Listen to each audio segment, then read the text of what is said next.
Good morning, good evening, and good afternoon. This is Shirley with Spirit of Matter, and I am here to talk about the topic of fated moves as Mars is applying to sextile Rahu, which it rules, and trine Ketu, which Venus rules, while conjoining Aldebaran. So this is Mars night, Mars hour, and let's call on Archangel Michael Aldebaran to have the right moves, okay? And this is fated right moves, even though Mars is in Gemini and it's very quick too, and so on. This is an energy that allows us to be in alignment with our fate, okay? Mars Mars sextiling and trining Rahu and Ketu really does allow us to move in alignment with our fate. If the nodes where the eclipses are the fate, there's something's just gonna happen, then Mars is the movement, okay? You see me taking a physical walk around the neighborhood. I had to bridge between two sets of cat families in my house. And there were religious choirs singing. So the fated move is to move myself outside of the situation. And I don't expect to get too much quiet. It feels like, do you notice like when you walk out of a party and you feel like, oh my God, there are a lot of happy religious folks that are singing songs. I'm gonna have to find a spot away from that. So get some quiet, which is very much to ask in a Mars hour.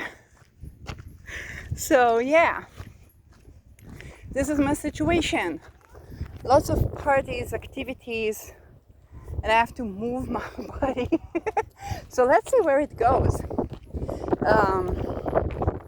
Mars will complete its aspect around the new moon in Leo, which means we are going to have fated new beginnings as well. And so this is a good time to get active around the neighborhood, a good time to take a walk, a good time to remove yourself from situations that became, too stagnant, but also a good time to take actions, okay? A little story: when I came back today, one of the cat families was out of the house and I waited for them to come in. It didn't happen, and eventually as Mars came, I just took a walk out in the neighborhood where I immediately saw them and ushered them back in. So this is kind of like the fated action to do something about the situation where I wasn't required to sit still and wait, Venus, but to take action, Mars. And so that happened when Mars night came in. I'm like, okay, they're not coming back. I guess they need a little encouragement. Mars is when your fate needs a little encouragement, but also you make some fated moves. So, my.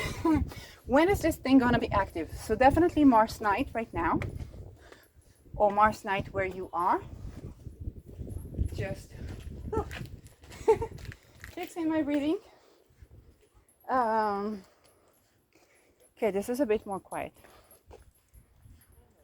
Whew, wow, that was intense.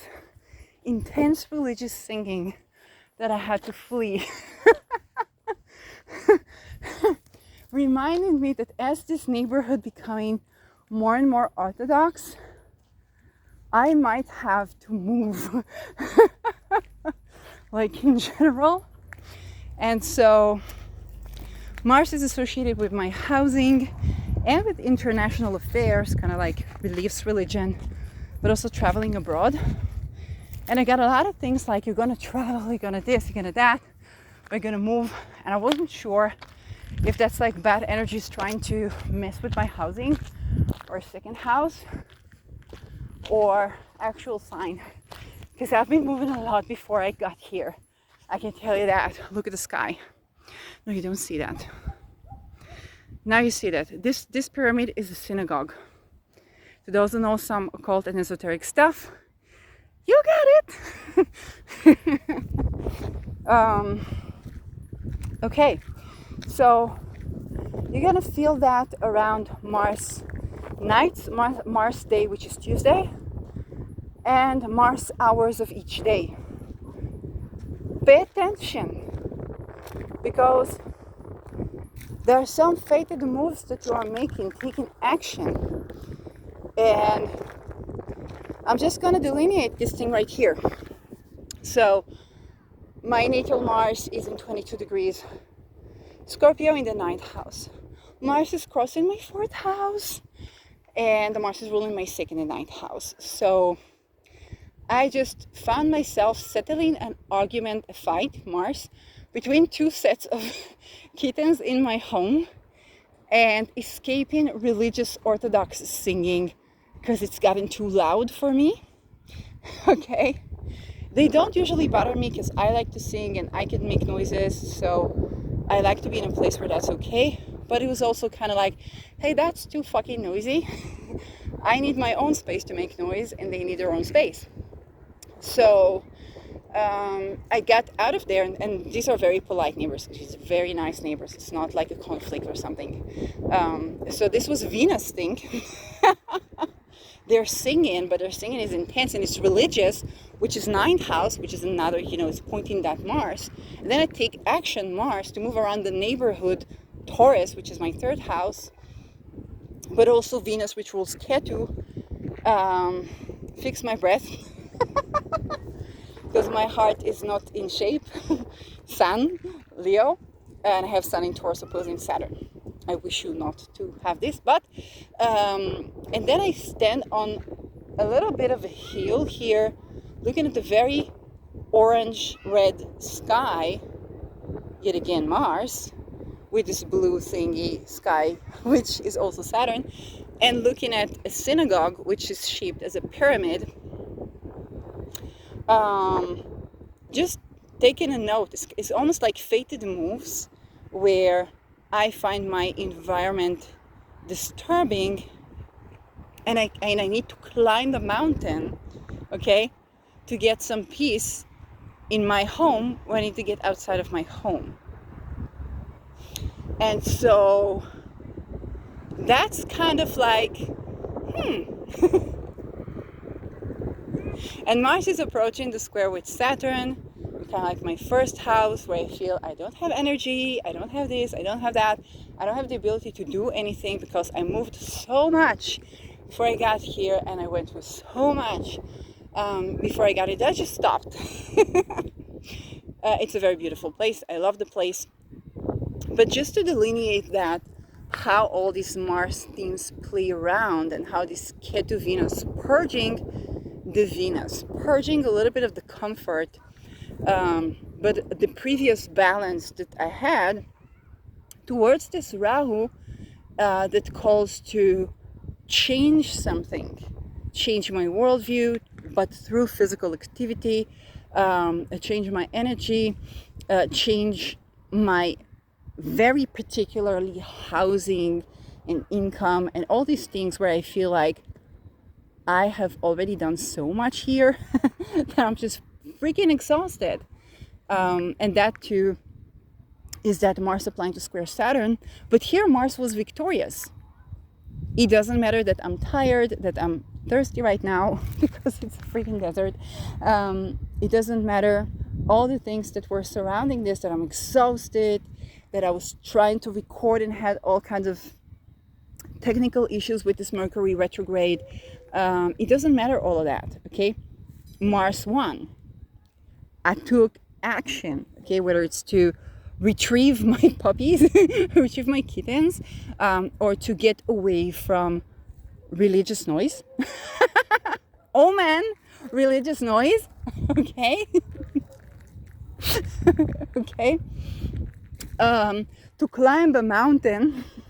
Okay, to climb a little hill to find peace. And there in front of me, blocking the sky, is a pyramid religious structure that I can no longer ignore. Okay? And it's kind of like, it's in your face. It's in your face. And I'm like, but I've moved so much. It's in your face. They're expanding. You need to get going. You need to do something about that. Okay? So there's gonna be a lot of that noise. There's gonna be a lot of that noise. Vocally wise, you need some space. And so this is not something I like to see, because it's not something I feel like tending to. But you see how Mars is victorious in here, where it gets you going and you make fated moves by necessity, Aries, that get you somewhere. It's like, and now you cannot, like, you cannot look at this frame knowing that this pyramid is a synagogue, a religious structure, knowing that me, the broadcaster, is like extremely secular, practicing Gauss magic secular, possibilionist secular, and that's interfering with seeing the sky, which is why I came here for the natural views, knowing that this is territorially the biggest city in Israel. It's just not built. So, and we're heading 2030. So this is kind of like, I don't like seeing this. I think the sky is beautiful. I don't understand, why do I have something blocking the view of the sky? I understand that this is a pyramid structure that pyramids are usually built to stay and to sustain. Okay, and so I also understand that I have a different pyramid to stay and to sustain. And this is much of what is happening right now. Mars is victorious. Mars is, it's winning at all costs, but out of necessity. And right now, this was the missing link for this new moon in Leo, because Mars is not victorious because it's vengeful. Okay? Mars is victorious because you're fated to move on. And so if you have in any way other connections between Gemini, where the 2030 axis is, and Aries Libra or Scorpio Taurus, you're gonna feel it so strongly, because you have already done the work. You've already climbed the mountains. You have already did tremendous transformation regarding this. There were already fated things happening, and you climbed the mountains. Like, well, it's not the end of the story for you. There's still something to go, and very likely, even if you are the most change-loving person, you will like, I stay here. And things try to get at you and to move you and to urge you into this, and you're like, no, I don't want these violent energies around me. I don't want these vibes around me. No, I'm staying. And all the astrology is telling you that you're not. And you're like, back to center. It's like, no. Mars is winning because you need to take action to move you towards this Rahu. And Mars is forcing you to take this action, to even set this intention. Yes, it's going to be checked by Saturn, but the new moon in Leo, even with the Mercury retrograde, is kind of revising and taking you back to the point where you stopped. Hey, remember when you were a little bit concerned about this place growing more and more religious? I know your neighbors are nice, but you know what happens to places that become overly religious? You remember that you wanted to move out of the city, correct? You started growing plants and growing tomatoes, and it was very nice. If you look at, you would like to continue to be grounded and to have like more of that. And you were told that this is not the right place to do all that, but you were so tired. Remember that. And so this Mercury retrograde is taking you back to this scene where you dealt with these things. You're like, I'm freaking exhausted. I cannot anymore. Okay? And it's reminding you that this was a station in your journey, and that sometimes the things to try to get at you for no reason, you're about to sustain and prevail, and sometimes there literally is places you're headed to go. For example, not to live in the largest city in your country when you're not really into 2030. I know it looks like a village right now, but you're not building up for a city, are you? And so this is reminding you that even though you're exhausted, Mars wins. And it's an opportunity to prevail, but there's also fated moves that are done in a way that you can still sustain the effort, which is the sweet spot between staying in a place so much so that you get exhausted and unable to move forward, okay, and staying in a place so much so that you get to rest, breathe deeply, and begin to move forward and think about your next steps in life of what you're planning to do, okay? This might meet you in different places, okay, in different houses. It can be your career. Now, another point where this can meet you is like income or career or reputation. Another example is, let's say, for example, you're dealing with issues of taxation, okay? And you're dealing with those issues because you have been going through a certain passage in your career where you are doing things that you just got exhausted of Gemini trying new things, okay?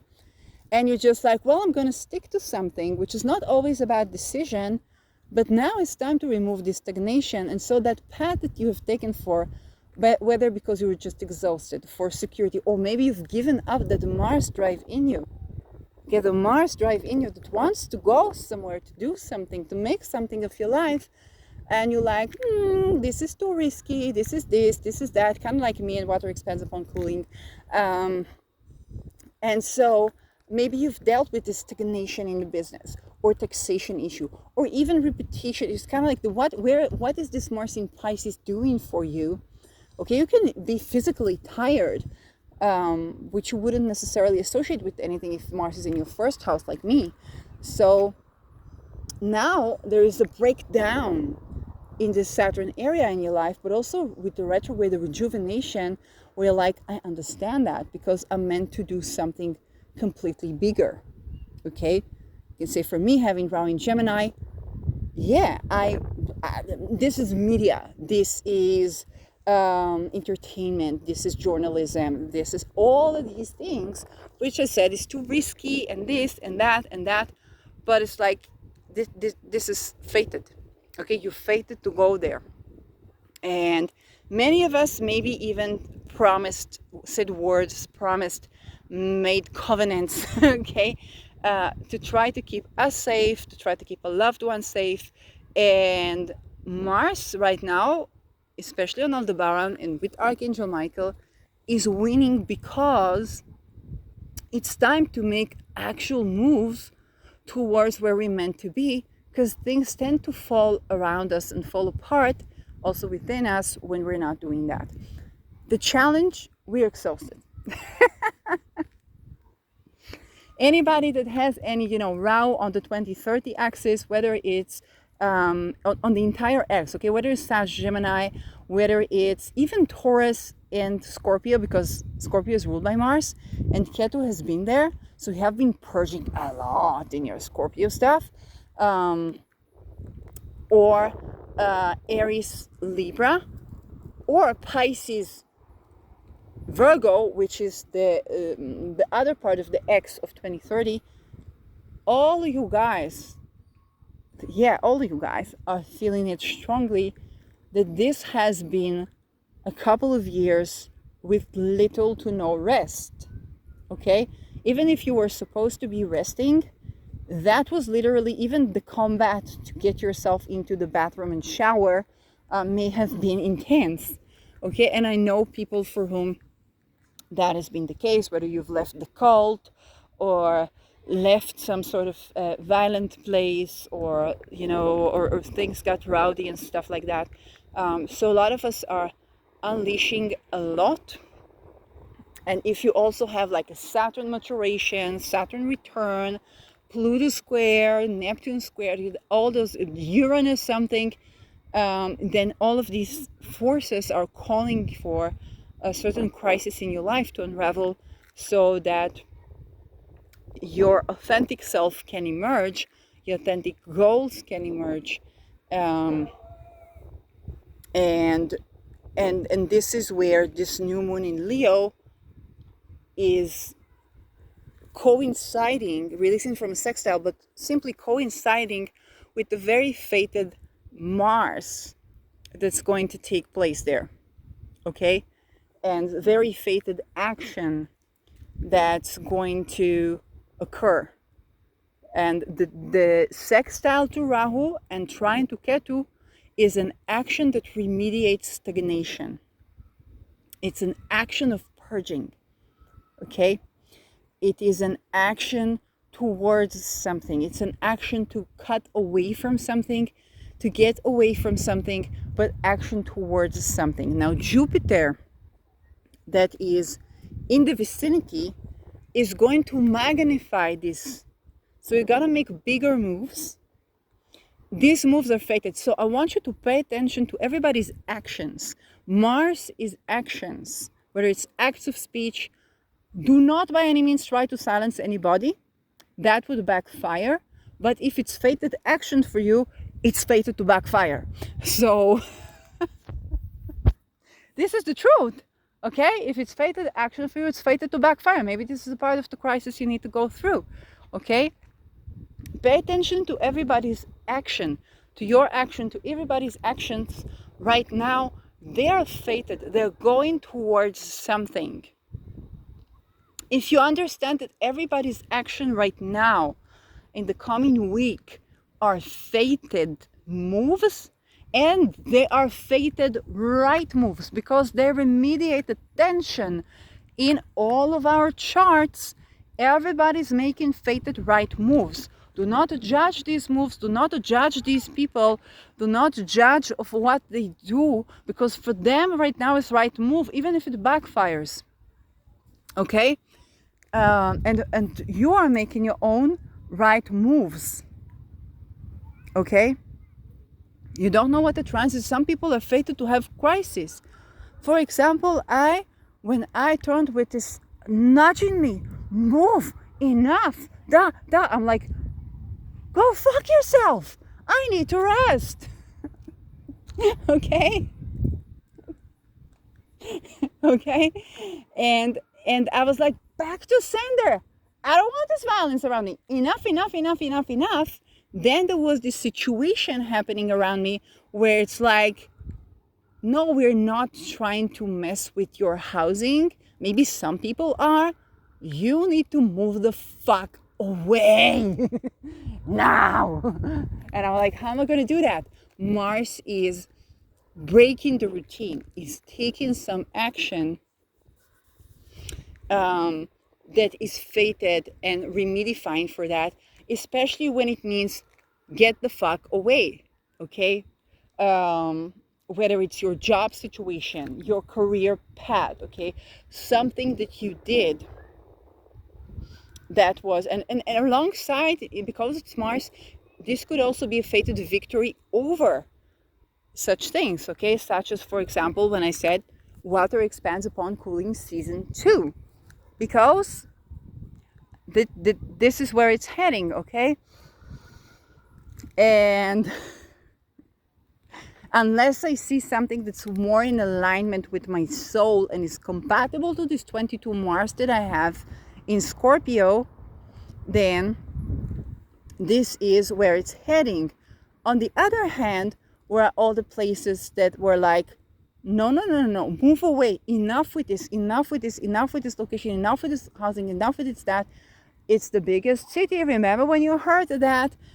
This is where it's like, yeah, there definitely are some people trying to mess with your housing, your stable income, your confidence, your this, your that, and you're not meant to stay in the city. You're not meant to do what you came to do here. You need another location. Begin to open up to that and to allow for these energies to come through. There's an eclipse coming that's going to tend to that exactly. So this is depending on where you are on this topic, this meets you in a certain route. But because we have undergone so many changes around that, most of us, okay, have undergone so many changes right now. We're mostly exhausted. The moon is decreasing, and yet Mars wins. Whatever actions people are doing right now, and whatever your reaction is, Mars is taking action that is fated now. Okay? You could tell me in the comments, what are you cutting away? What happened to you today or tomorrow around this? And we understand that this new moon carries this Mars right on the 9th degree of Gemini, very much Aldebaran, but also very much fated moves, and I dare say fated right moves. It is trining Rahu. It is in alignment with where you are moving forward with Mars in your life in general. Okay, so whatever happens there is fated action. Jupiter is going to magnify for this action or to create opportunities, but Mars is going to be even forced to take these actions. And you know, I know that people talk about harmonious aspects as you need to tap into it, you need to this, you need to that. Well, with the nodes, there is an extra emphasis on get moving. And so this is where I want you to kind of understand that also when it comes to like psychic attack and stuff like that, you know that we are in a good environment. We don't experience that, okay? So some of that is kind of like back to sender, move the energy, and then you evacuate the place for you to make a move, for you to change something in your life. It's both an internal change and external change that we are tending to, okay? So let's talk a little bit about this new moon in Leo now that we understand that. Because new moon in Leo is going to take place on 12 degrees Leo. It's going to release from a sextile to this Aldebaran Mars. And it's not doing very much except for that. Okay? So Sun in Leo, strong. You want to know where Leo is in your own chart. And we're going to have Venus releasing from the square with Uranus, okay, which is another release of stagnation, but here joining your Leo house, and releasing from sextile to Aries and Chiron, so a chance to be more inclusive, also involving your Leo house, having the eurekas that you need to have, maybe a little crisis. I saw very funny things happening with that are like for another video. And it's within the shade of Mercury retrograde. So Mercury retrograde is going to bring in the conversations, the details, the things to refine around the topics that you're dealing with. And it's ruling Mars, it's ruling Jupiter. Okay, so Yes, there's going to be more refining and readjustment to do. However, because it's ruling a Mars that is trining Ketu and sextiling Rahu, is very likely that you're making the right moves. You're gonna need to refine, to leave a place for things to be open, okay, especially if it's around like commitments, the co-presence of Venus and Mercury kind of calls for that, or the other way around, okay, separations.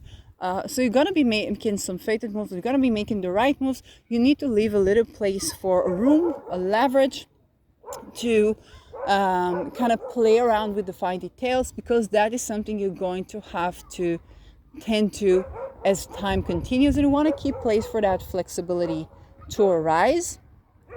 Saturn might try to challenge that, but it might also remedify, because Saturn is an immutable sign. Okay, the rules are mutable when Saturn is an immutable sign. The rules are malleable, okay, when Saturn is in a mutable sign. There may be some rigidity, but you might not meet this rigidity the next day. Okay, there's this quality of duality of Pisces that Saturn is in right now. So, yeah. Now, depending on where Leo is in your chart, is not enough, because you also need to look at what is Mars doing. And Mars is ruling Scorpio, Mars is ruling Aries, Mars is in Gemini, Mercury is in Virgo. But also, where is Mars in your natal house, in your natal chart? Okay, let's say you have Mars in Sagittarius. Okay, good morning. Now you have Sagittarius activated, and this Jupiter is ruling this Sagittarius. Let's say Mars is in Aquarius. Good morning. Welcome Saturn. Okay, so now you have another extra activation for Saturn, and another detail to move through with this entire move that you are making. And this is going to tremendously change things. Where is the sun and the moon in your natal chart? Because the moons are new beginnings, and the moon is ruling Cancer. So where's Cancer in your natal chart? And new beginning is going to also arise there by the merit of the mooning. This is why Cancer is so volatile in our own natal chart, because this is where things are just so changeable. Okay, the moon is the fastest moving. Yeah, unexpected moves is more the Venus and the Mercury. When Mercury is going to square Uranus, this is another Eureka. When Mercury is going to square Uranus, this is a Mercury that rules Mars and Jupiter. Okay, so it's going to be a bigger move, a bigger unexpected thing that happens, and it's very likely to get bigger and bigger, and it might move towards a separation or a cut that severs away from the way things were, from the status quo. You want to wait out the entire thing, but you also don't want to overly try to constrict Uranus, because it's going to backfire.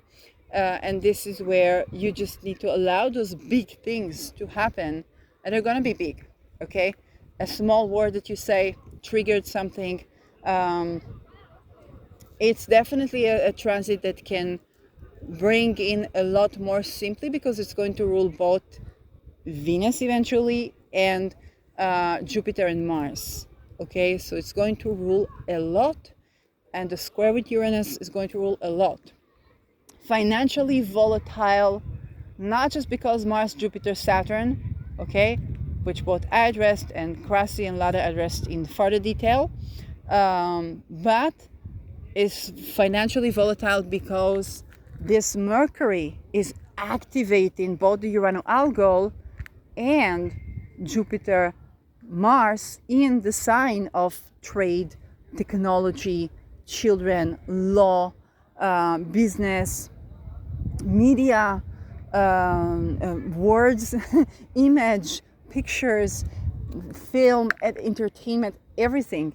So everything is extremely volatile, but there is a lot of faith in new beginnings and moving towards even breakthroughs regarding that. And it's going to happen, it's going to shake up the fixed axis, okay? It's going to happen between Mercury square Uranus, going to happen between Urano Algol Taurus and Mercury in Leo, which is shaking up the things that are fixed in your life. That's why it's so exhausting, okay? You're shaking up the things that are fixed in your life. The entire Uranus in Taurus is doing that, okay? And we had eclipses. But this is where the changes are from what is stable. This is why we have changes in relations between state, aka world wars. But it's also financial, and it's also land resources, and it's also redefining the borders, redefining the real estate contracts to do with the mining, the rights to mine for minerals or for resources or for oils in a certain area.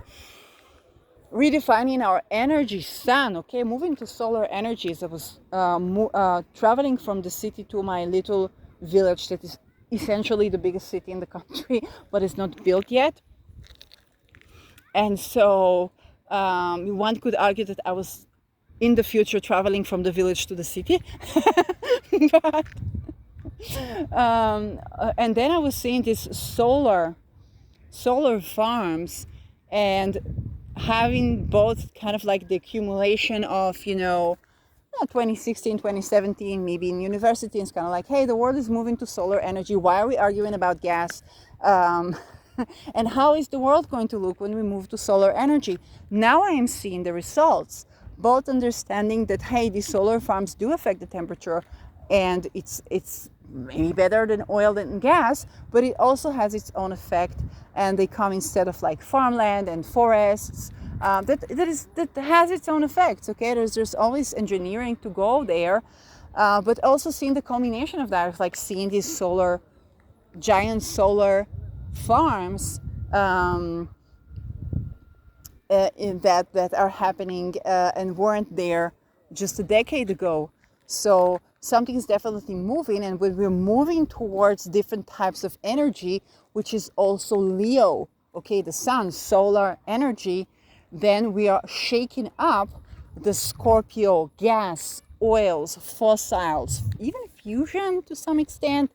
And Pluto is going to be in Aquarius, so stuff in the air, like, I don't know, the windmills and so on. So we're moving more towards that type of energy and rebalance of how much we take away from the inside of the earth to taking more from the outside, okay? The weather, the sun, fumbling with the weather, the good, the bad, and the evil around that. That shakes up the entire way of living, whether it's by exploring like opportunities to go to Mars or Venus, and whether it's by really changing up the borders and the boundaries. The role of fossils, of oil, is changing, okay? Fossils, oil lost their monopoly over our economy. That's going to change the entire fabric of reality, because those are the types of energies that are deep within the soil and require for certain, that they cause certain type of pollution, and they allow for certain type of things. And then we are moving away from over harvesting them to beginning to work with what happens when we go solar, okay? So there's a square between the fixed signs, is for a reason, okay? Deep water, Scorpio, the fixed land of Taurus, the air, okay, the air element, that is Aquarius, but it's also kind of like our rigid sciences and rigid scientific method, which is going to be completely transformed in the coming 20 years. And the source of light, okay? So which type of energy we use to light, okay, whether we use fire, fixed fire, or whether we use electricity, or whether we use solar energy. Will we keep transmuting solar energy to electric energy? I'm not sure, okay? The other ways to go with that, will we have Nikola Tesla's lighting up things? Well, maybe. So will it mark the age of Aquarius? Probably this energy, right? Now definitely I've gotten, now the whole world is gonna know what's energy, okay? That pertains also to the programming, the MK Ultras, the things that we didn't talk about that were conspiracy theory, and making dots around these things. They were programming people way before they were programming robots, and using frequency and meditation and hypnotic commands. We're going to be exposed to that both as a way and tool to deprogram ourselves and to change our reality and to explore our nervous system, but also to be exposed to all these things that were done all these years. So definitely the fixed axis is being shaken to the core. Mercury-Uranus square is going to touch on that shake while ruling the mutable axis, okay? Because Jupiter is in Gemini, and we have Jupiter Virgo, so Jupiter Mercury, and we have Sagittarius Gemini, okay? Pisces Virgo, so Jupiter Mercury, and Gemini Sag with Jupiter, the ruling Gemini, the ruling Sag in Mercury sign, all ruled by Mercury in Virgo, which is the more mature Mercury. It's the Mercury that reads the literature and writes the literature, rather than the more childlike curiosity and playfulness of Gemini. Okay, but it rules Jupiter in that energy. It rules a Mars in that energy. It rules a Sedna in Gemini. Okay. Sedna Gemini, where everybody wants to go biometric, but we have world wars and people with amputated limbs. So, are they if they're going to have bionic limbs, will they still have, a fingerprint?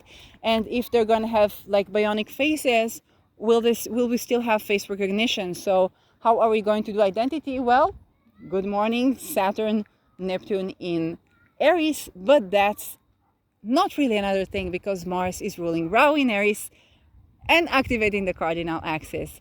So this is why we really get the world being shaken.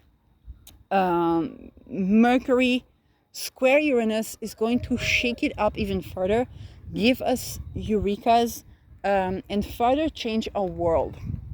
Because it's happening on the fixed axis, expect that change to be highly technological, highly involving energy, highly involving leadership figures, highly involving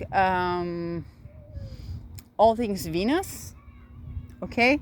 So, and highly shifting our psyche and psychology.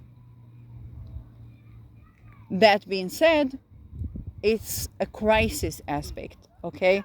So there is so much intensity to August in general. There is a lot of intensity to this new moon in Leo. A lot of intensity, while the new moon is not doing very much, it's just releasing from a sextile to Mars. Mars is on Aldebaran doing a lot, and it's fated moves. I dare say fated right moves. So the good thing about it is that we can suddenly see, after we move ourselves like physically, we can suddenly see the various aspects of the picture that can remedify the worries, the heaviness, the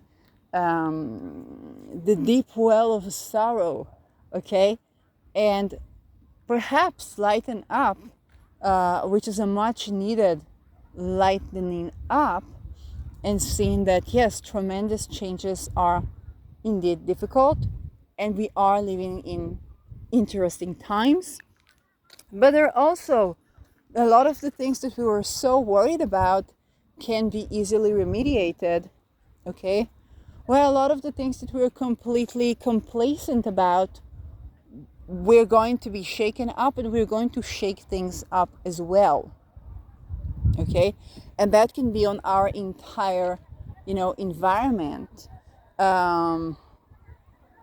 that's going to feel that. Our entire surroundings are going to feel that, and if we've been worried about people being complacent, I think that this is not the energy where people would be able to be complacent. Okay, you even get exhausted in the right moves. I'm going to tell you a little story from my academic studies. I chose my university according to the free gym and pool that I had in there. So the discounted gym and the free pool, that's what got me. And later I chose the topic for studies. It was kind of like random. I just wanted to study because I liked to study and I got the chance. And that was after kind of like a decade of me not knowing what to study, and I didn't feel like I have the money to study. I didn't have the resources and so on. It seemed like a faraway dream. I was very frustrated because everybody needs to study and so on. And I was genuinely feeling like something is missing in my life. And so when I would go to the gym, it would often be like both me being exhausted in university, and then I was like, I think I'm about to drop dead. So what I would do with myself is to walk to the gym and get myself, even doing a little bit of movement. And then what I would do on kind of like this walkies thing, the treadmill, is that I would be speeding up, and then I would feel like I'm getting tired. And every time I would feel like I'm getting tired, I would speed up a bit. Okay? It's like to tell people, to show people you're unfuckwittable without telling them you're unfuckwittable. So it's like, hey, I also have that energy in me. Okay? It's kind of the way things are going to feel for a while, at least in August. And you're going to retrieve your Mars in that sense, because it gets exhausting, you're getting tired, but then it speeds up. Okay? Which is important because you run the risk of a burnout. By the end of this month, you're going to definitely want to relax. Will the lunar eclipse in Pisces and everything that's happening in September, including Pluto going into Capricorn again, help you relax? No, it's a cardinal sign. It's a cardinal axis with a mutable axis. So no. Okay? And if you're like me and you're still recovering from the time where the nodes were on like the fixed axis, then yeah. And I also think that this is where people might get genuinely sick, because when the body is so burned out, you genuinely fall apart. Okay? And so people are going to get genuinely sick. Remember, now this is where it's getting random vlog, and I'm going to rant and rant and rant, and you can tune off, or you can say, oh, finally it's getting interesting, and stay with me. If you are from the other person, on the one hand you get the cookie, on the other hand, I don't know if I could keep up with you. But I'm kind of interested to engage, so write something in the comments. So this is where, yeah, well, remember all these Horus eclipse axis, where everybody wanted to bat dirt and to grow their cucumbers and their tomatoes and to grow with the soil and to cut away from this COVID systems of like, F y'all, I'm not talking with y'all. You're not gonna medically gaslight me and rebel, all that crap. And then when Uranus was squaring Saturn, and it's like, well, I need to do a tea treatment, but oh my God, what that fluoride is. Maybe find a holistic, maybe connect with my ancestors. Okay, that whole thing was definitely important.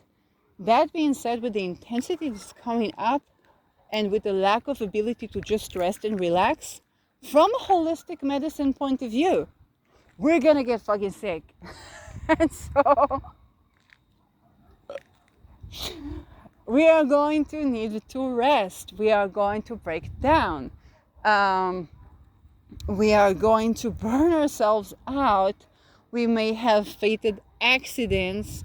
We are going to definitely need some sort of engagement with that thing called medicine, holistic and not, that is a part of the fine-tuning towards that 2030. And that depends on what we've been doing so far, okay? And where we are heading. This is where some people, especially around the inflammation, nervous system, might find themselves breaking through, tending to things, and creating changes, okay? You could consider this video a part of like what happened after my nail oil. Absolutely, you got that right. I get everything stagnant out of my body. And so and that's also true. You're gonna get curious about your body, you're gonna get curious about your health, and you're gonna explore it from a different point of view. That being said, this is also a time where you might need to see a doctor, okay? Like there is so much, there's like, hey, there is so much that oils can do, but for that I need a doctor, okay? And so you might actually have, with Chiron and the sign of Mars, you might actually have a healing conversation with a neurologist, with a nervous system doctor, with something to do with your facial skin. You might get a good facial. You might get, a certain, or maybe you have accident and you might get a good treatment even, especially with surgeons, with people that holding the knife kind of thing. Or the surgical knife, or even the psychological. You might get a healing experience with someone that pertains to your psyche, because Mars also rules Scorpio. That is like, oh, it didn't work when I went to therapy, but now I actually see good psychological insights that I do get. So this is fine-tuning of how we see our healthcare system. And then if you were the type that were really complacent and so on, then you might get the crisis. If you were the type that were like, yeah, I got another booster shot and another booster shot and another booster shot. So you're like, maybe you're like one of my colleagues that got 1 million of booster shots after they got COVID, and then they started taking their vitamins and they actually got better. So you might get another booster shot and notice that you're not better after the booster shot, even though you took your vitamins, you got better. And so this might be the crisis where you're like, God damn, I've been extorted here. Why did I get COVID to such extent and other people didn't? Has it anything to do with what I'm doing in my career? Or maybe I'm targeted in that way? Who were the people that got COVID and that was serious for them, okay? So it can also manifest as that sort of fated crisis where you're like, if you have been complacent thus far, or you thought, oh, it doesn't tend to that, oh, it doesn't tend to that, you're like, woohoo, this has been there. And you might have eurekas around your own, if you're one of the people that meant to do some sort of inspiration, healing, psychological stuff, you might have insight about your own. For example, one of the things that Pluto does is psychology, okay? And if it's present in your chart, you might find yourself in such a position that is important for you to be in for the sake of your well-being, okay? So that the constant transformation will be happening with people who needed this constant transformation, and so not just only going through that in your life, but to kind of push it onwards to people to have transformation and then to break away and get completely transformed to a new path. The entire psychological field is going to be completely transformed. Also, Pluto is squaring the Scorpio, which is associated with. So not just the Pluto Scorpios, the entire field is going to be transformed. And I know people, I know colleagues that are doing astrology that put that into psychology or get psychology into astrology. And I also know of the neurological, kind of like the neurodivergent attitude, the nervous system attitude, the waves and frequency stuff. And this is important. It's important of the advancements of the field, a more decentralized approach to psychology, a more social approach to that. All of these things we're fumbling with. So we're also going to see that in the coming years. And so that's one of the things that I predicted will happen. More place for resting, definitely, because people are going to break down. And then it's going to bifurcate. Are you going to go to these places where you're complacent, so much so that only upon your near death you break out of the ghetto, or that you're no longer complacent, or you're dogmatic, okay? One of the things that I've been a great advocate of is housing first, and I still am. And I kind of noticed that I have been working my ass off energetically to promote this thing without even paying attention. I'm like, I'm kind of worn out. I kind of like need a vacate myself, while my life is actually calling me to break through, okay, and to move forward. The exhaustion here, and this is another thing, because if I look at it holistically, usually it's like, yeah, take time to rest. Or if I have colleagues that are more Aquarians, they're like, did you drink enough? Did you sleep enough? Okay, kind of the water bearer. Did you have a cup of water? But with this, and I need to move towards a cup of water, but it's going to hit the main road, which I'm not so sure about. But this means as well that I, as an astrologer, I just look at the transits and I see constant action. And so sometimes you're not wearing yourself out because you're making bad decisions. Simply put, okay? Sometimes it's not because you made bad decisions, but because genuinely a lot of things are happening in your life. And when I incorporate the astrology into that, the planets are going to keep moving, okay? So what we need is to find ways to be adaptable, and this is where both technology and unique ways to look at our lifestyles and routines are going to apply, okay? We're going to have to find new ways to rest our psyche, which is something that we need to understand, because a lot of people will be tempted to the super brains, and this helps me to understand the technology even more.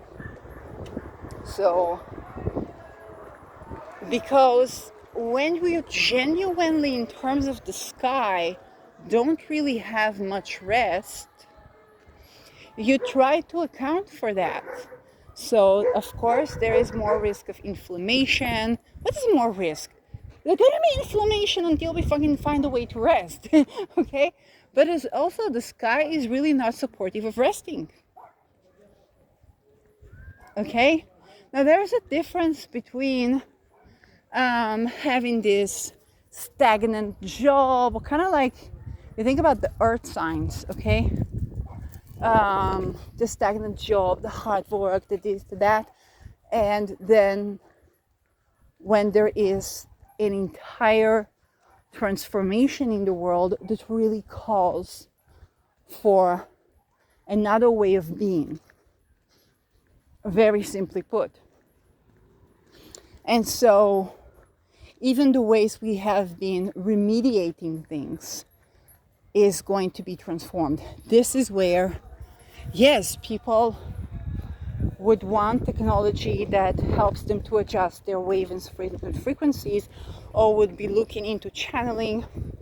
I recall here the teachings of Rudolf Steiner about kind of the coming of Ahriman and celebrating, attempting to celebrate, telepathy, channeling, and so on. I have to say, I have been having so many telepathic conversations with living and dead people since even Saturn went into my 12th house, which is surprising to me, because when Neptune's been there for like, I don't know how long, it just felt helpless and overwhelming and completely, I don't know what to do with that. But I can't say that Saturn in Aquarius was easy, right? But it's also where I got important conversations that were completely telepathic. And so it's another form of communication. Pluto is going to intensify on that, and I see how that is Ahrimanic. I also see how the certain people that have been, or beings that I've been communicating with, have been a little bit Ahrimanic, or even Luciferian, because it's the conjoining of kind of bridging between the Luciferian consciousness to the Ahrimanic consciousness, and then kind of bringing them together into the heart chakra. So upper chakras, lower chakras, and then the heart chakra is kind of like the synthesis of all the that's Christ consciousness. And I guess this is where we embark into kind of like the golden ages. So even though people that consisted of human sacrifice of children have come up with this theory, this is what these secret societies have to do in a certain rank. And so even though they did that, it's also kind of like, hey, we see that happening. Is it because the secret societies control the world? Yeah, but it's also there are the skies and other ways of being. So even a broken clock is correct twice a day. And so other than the fact that these societies are bringing that or celebrating that, that there wouldn't necessarily be a reason for me that is not a secret society person. Now it's the noise of children, notice. I just want to get my water. Without going back to the singing religious folks. And what do I want? Water. Water. Okay? Just pay attention to what is happening. But I also get my night walk done around the growing city. This is building construction. I came for the mountains, for the desert. But it's August and I travel to the malls because of air conditioning. So this is also the humor in it. So again, there wouldn't be any necessity for me, an absolutely not cultist person, to experience so much telepathy, mainly with people associated with the cult, I have to admit. Okay? There wouldn't be any reason for me to experience that if this wasn't something that's in general happening and in the world. And so, yes, it's true that there are permeating technologies and so on and so forth, but why would I pay attention to that, okay, if there wasn't something to do with the spirit of the times that these telepathies were honing on? And this is where good dose of Christ consciousness can arise, where it's like, oh, what about the heart chakra? What about balancing the ups and the downs? What about setting the intention, okay, to go there and experience different perspectives on existence, even within the so-called Ahrimanic. Very compatible with Mars on Aldebaran, okay? So, yes, it is a time where those telepathies are going to occur, but also the AIs, also the technology that governs them. Because if you would hear a voice in the past, you would hear a voice, you could either think, oh, this is a God communicating to me, or I am psychotic. Okay? And so would your surroundings. They would either see it as a prophet or as a false prophet, and or they would see you as psychotic. Okay? Now we're beginning to talk about the various things. It could be remote viewing, you could be having telepathy. There could be a government experiment that you are randomly targeted by. This could be things that you sense from your environment. There could be technologies that are interfering with your brain waves. This could be some substance that there's so many things to interpret these realities. There could be somebody trying to get your attention, but they're using somebody else's energy, and so they're shapeshifting. Like, all these things that were science fiction are now day-to-day conversations between relatively logically minded intellectual people that open their minds, whether to astrology, to remote viewing, to these conversations that we weren't having, that were pushed and were seen as esoteric conspiracy theories. So this is also a phenomenon. I almost missed my water. Okay. And that is getting kind of Aquarian vibes, spirit of the times, and things. Oh my God, they are coming again. The Jews are coming. It's a satire. We have a Jewish satire called The Jews Are Coming. So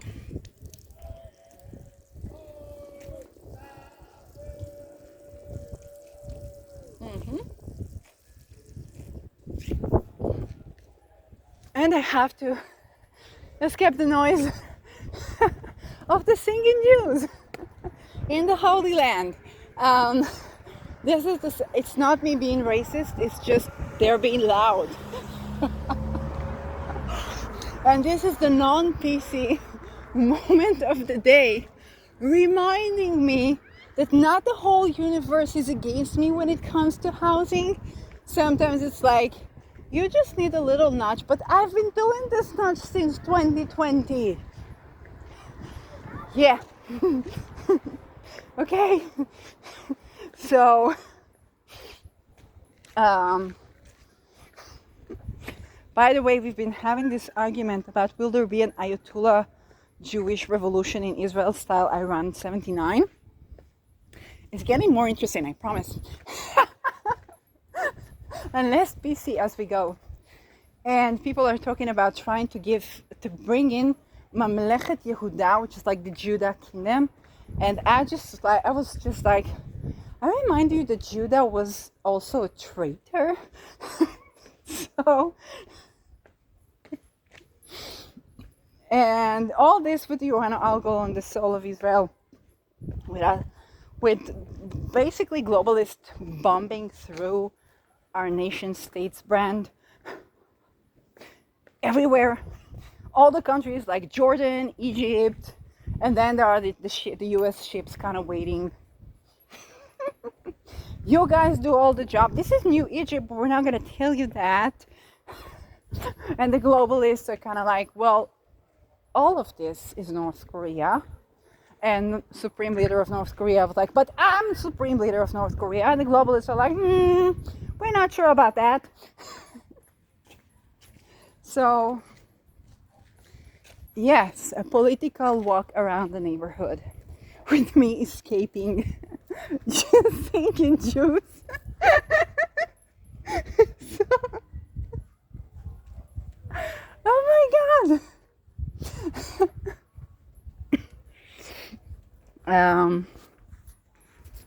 Kind of reminded me that when the time, when Cinderella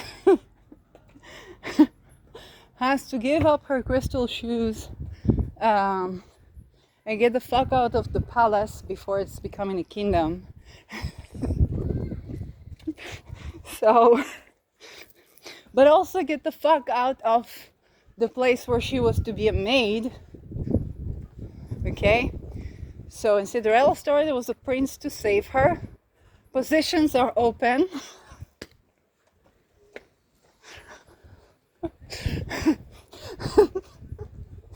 So, anyway,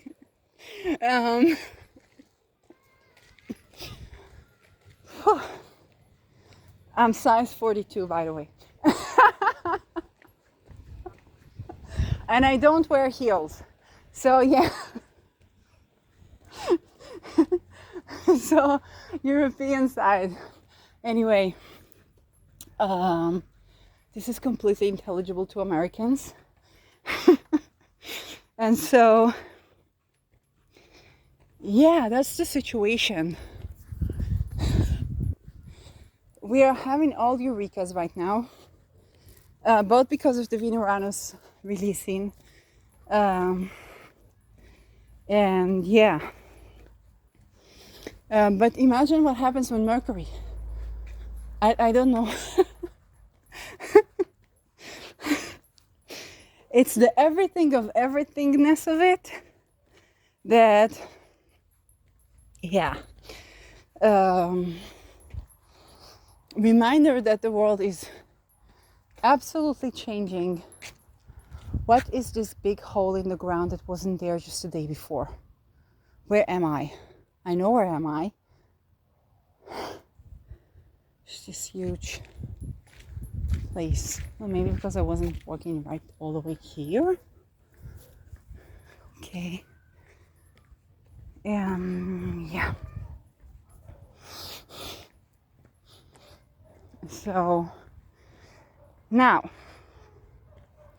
what are we gonna talk about now? How do we go from here to there? And where is there? So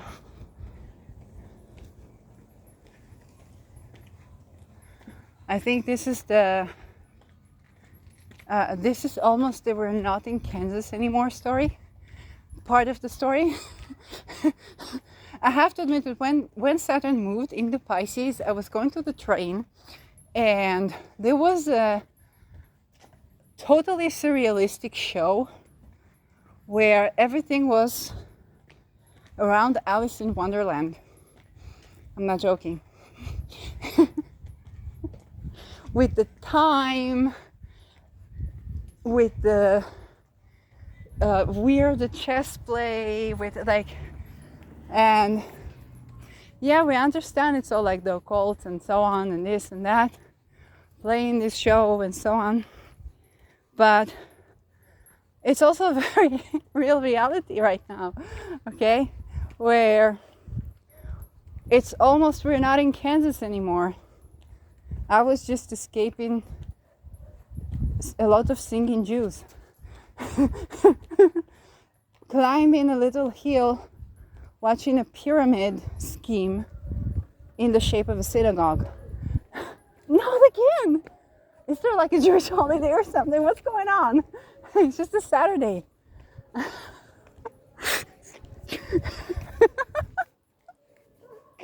And so, it's not anti-Semitic.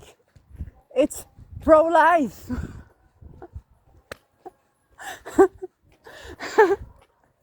And so, yeah. Um, oh my God. Okay, it's official. We're not in Kansas anymore, and my shoes are not even red. It's Echo shoes.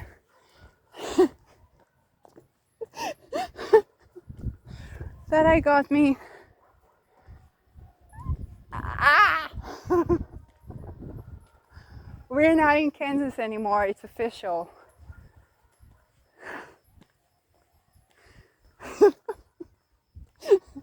I'm running away from singing shoes. And recording a podcast that was supposed to be about one thing, but I've wandered into speech and I surrendered this. They're coming close. Now I need water again. I have to tell you, I went to visit my parents, and after they did off with Hania, and I'm like, that's just another political assassination. They're all the expendable children grown and so on. There was in this morning, usually when I go to my parents, I really need to leave early because they're weird. there's no excuse for that, okay? We either need to both get out of the house and travel to meet me in my place, or we need to move somewhere. I'm a Taurus, Venus and Sun. I like my quiet mornings. It's getting World War. I'm getting into this type of adrenaline rush where you could move a truck just to save your life.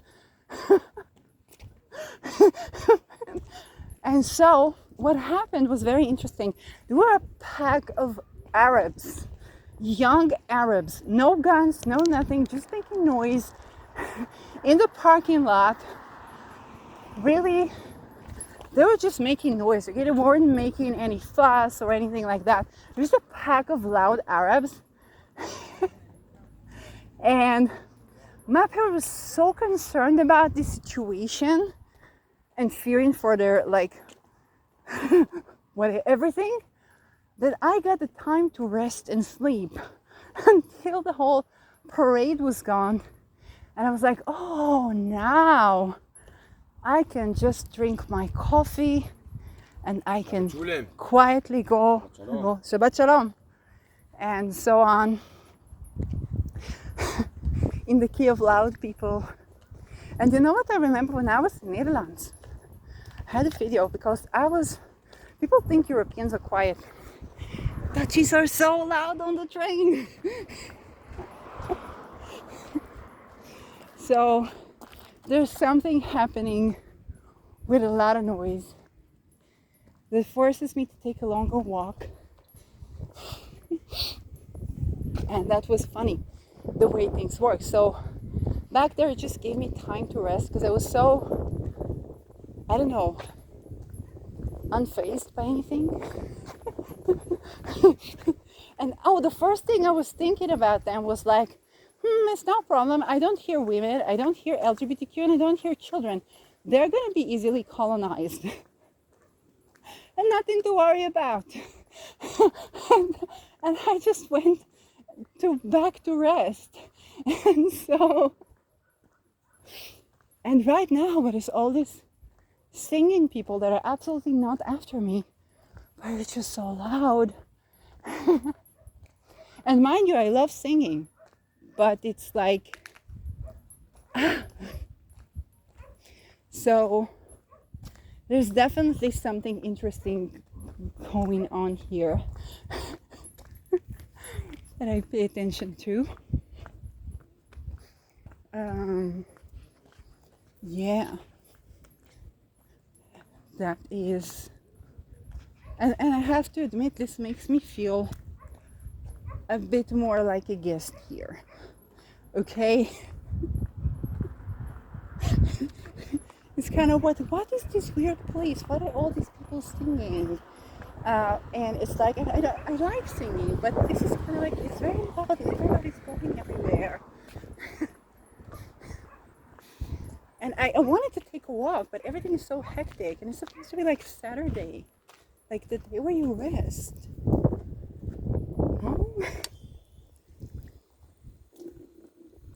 No? Water again. Thankful for the water. I have a cat to greet me.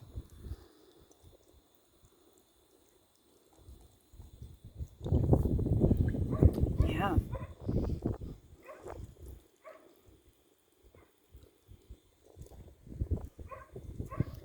Now there's a dog barking.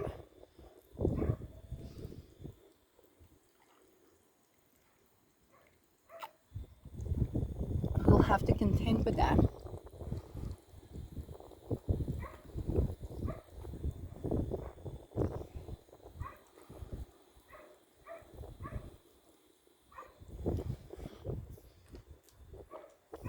What's the moon doing? I think the moon is applying to oppose Pluto. No?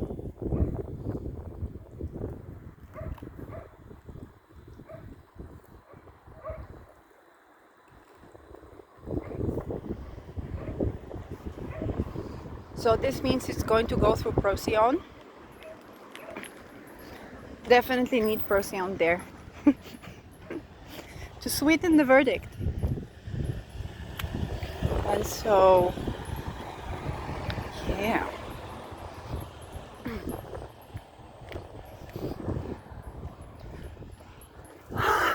A little bit of rest.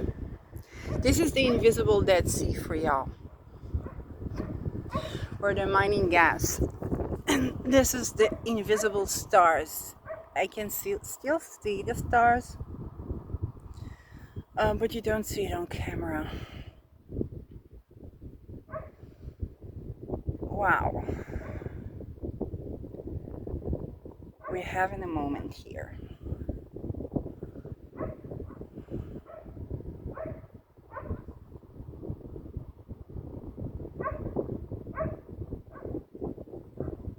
I like the wind. I'm grateful for the wind. This is not something you can expect in August everywhere, and it's still happening here, so I like that. The one good thing about the many singing Jews is that it's not like lonely to the point that you're afraid to walk or something like that. So that's the up thingy, which is important.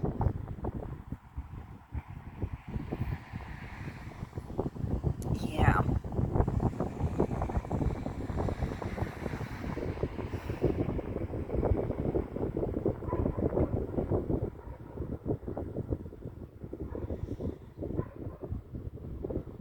It's also interesting because my house is now hectic with all these cats. It's a lot of noise.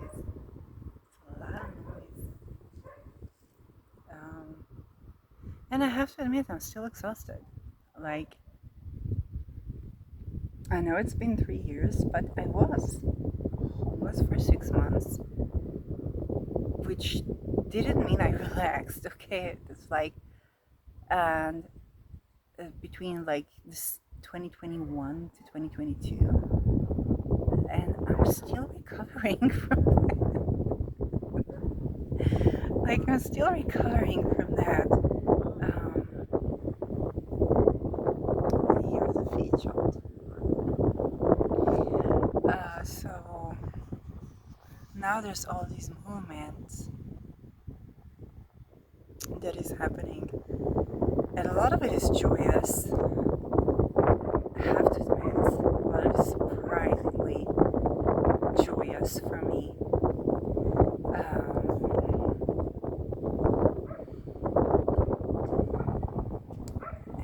And total renewal and rejuvenation. I definitely said I need a change from the core. It's timely and it's happening. So I'm just gonna talk myself through it.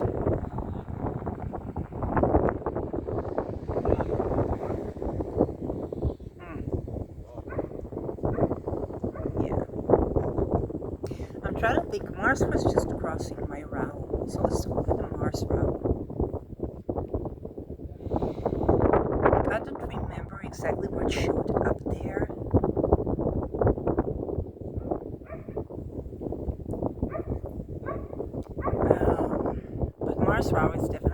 change of direction or acting on your Rahu.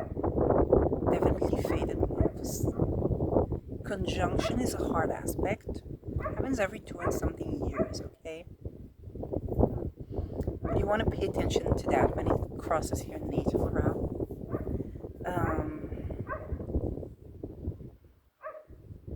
And that would have been, it was kind of like when I noticed again that my Rahu is on 7th degree in Astrosig, and the meaning of that,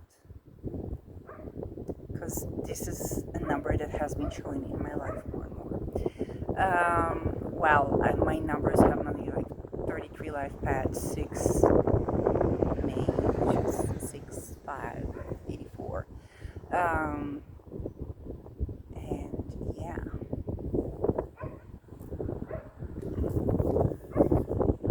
Wow. And this is interesting because I've been talking with myself about the fact that this is numerological year 1 and I'm supposed to like start new things, create foundations, and I'm like so exhausted. Where's that happening? And then I was like, oh, water expands upon cooling. And now it's like getting ready for season 2.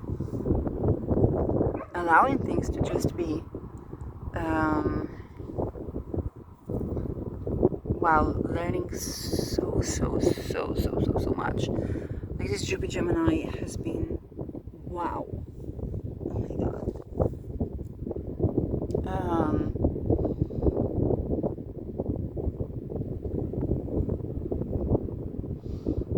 And yeah, and the change from the core.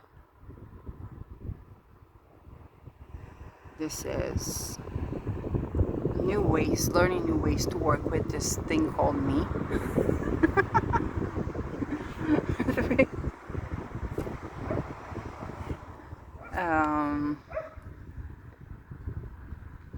Totally surprising things happening in my life where I just have to surrender and let it be. Communications I wasn't expecting, I have to admit. As a natal Chiron in Gemini, that's ruled by Mercury. Wow. Oh wow. Okay.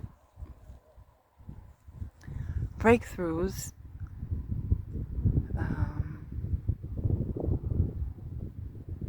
Yeah, I'm definitely releasing stagnation. Like this nail thing is working. If you wonder, you want to watch my nail oil videos. This nail thing is working.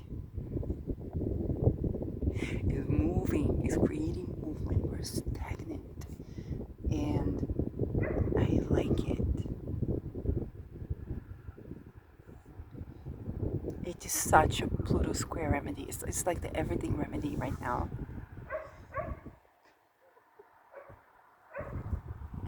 The nail thing is working.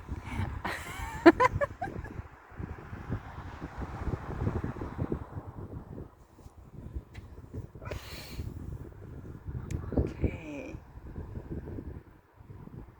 It's quiet now.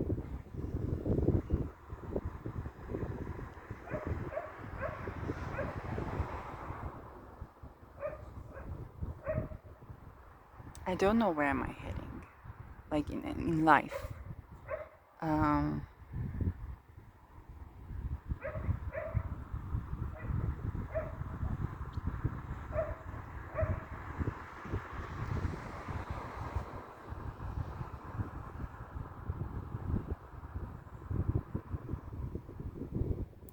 Yeah.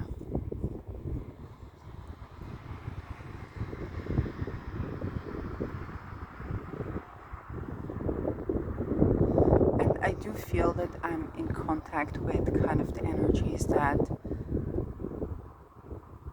are the breakthrough to something or a company in a joyous way.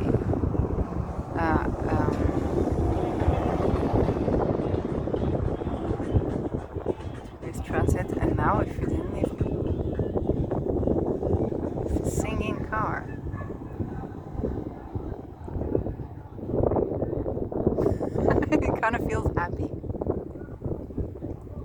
hopefully they're not in to kidnap anybody.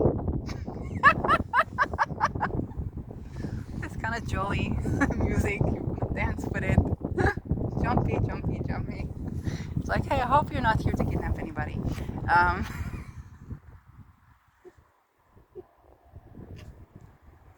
are you CIA? Should we worry? Or just like, okay. Um, yeah.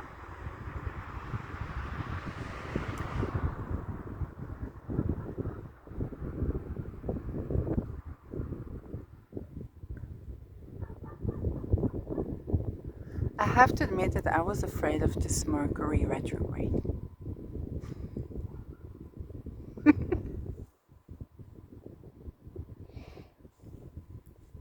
Because there's just so much stuffy stuff coming up with this. And um and right now I actually feel more peace within the like peace with that, at peace with that. There's not like this in my favor.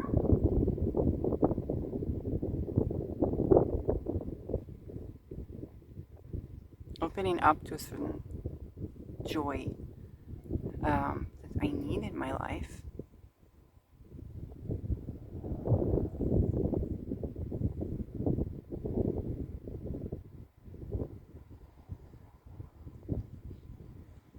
And the first thought is nothing is hard aspect in Neptune, is it? Like, I'm in my Neptune square. But it also entails miracles, right? Sometimes what dissolves is the limitations themselves to our dreams. Um,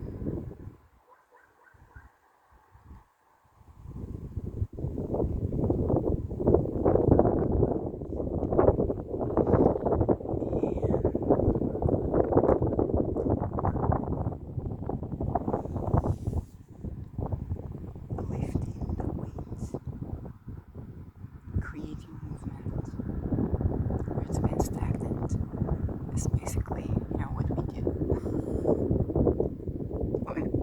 Whether it's shadow work, whether it's oil on your nails.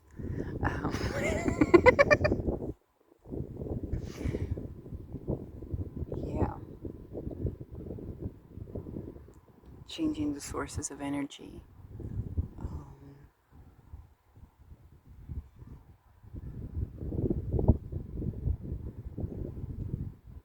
With the spirit of the times and finding unexpected solutions, or finding where you thought was going to be, you know,